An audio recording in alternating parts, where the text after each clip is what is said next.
So we want to determine if this sequence is increasing, decreasing, or not monotonic, and also determine if it's bounded.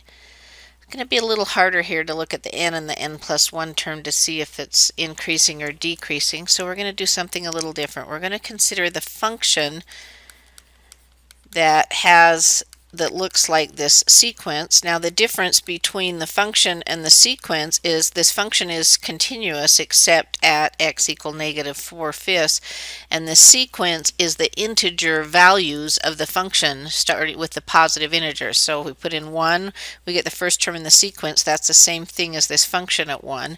If we put in 2, we get the second term of the sequence, which is this function at 2. So whatever this function does for 1 and greater is also what this sequence is going to do. So let's look at that, because like I said, our point of discontinuity is at negative 4/5, which is outside of the domain of this. So let's go ahead and look at the derivative.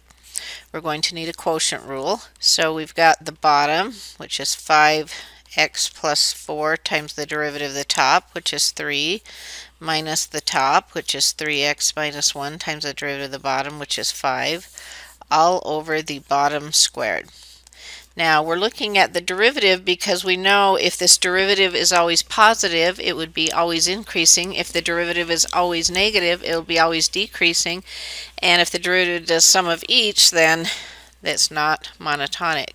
So let's go ahead, and if we distribute this through, we have a 15x and a minus 15x, and then here we have a 12 plus a 5. So this is going to be 17 over 5x plus 4 squared. And we can see for this function for x greater than or equal to 1, because our sequence starts at 1, that this is always going to be positive. In fact, it's always going to be positive anyway, except when x equals negative 4/5, which is where our vertical asymptote is. But for x greater than or equal to 1, this is always positive, so that tells us that we have an increasing sequence because that first derivative here is positive. Now let's decide about bounds. So if it's increasing, then the lowest it would ever be would be at its first term. So let's go ahead and figure out the first term, and we'll have a lower bound. That's going to be 3 minus 1 over 5 plus 4. So that looks like that's going to be 2/9. So it's going to be bounded below by 2/9.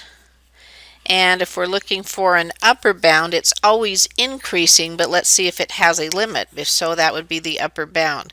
So let's go ahead and take our limit as n goes to infinity of 3n minus 1 over 5n plus 4. And if we multiplied both of these by 1 over n, we would have the limit as n goes to infinity of 3 minus 1 over n over 5 plus 4 over n. And we know as we let n go to infinity that these two are going to go to 0, so it looks like our upper limit is 3/5. So it's going to be bounded above by 3/5.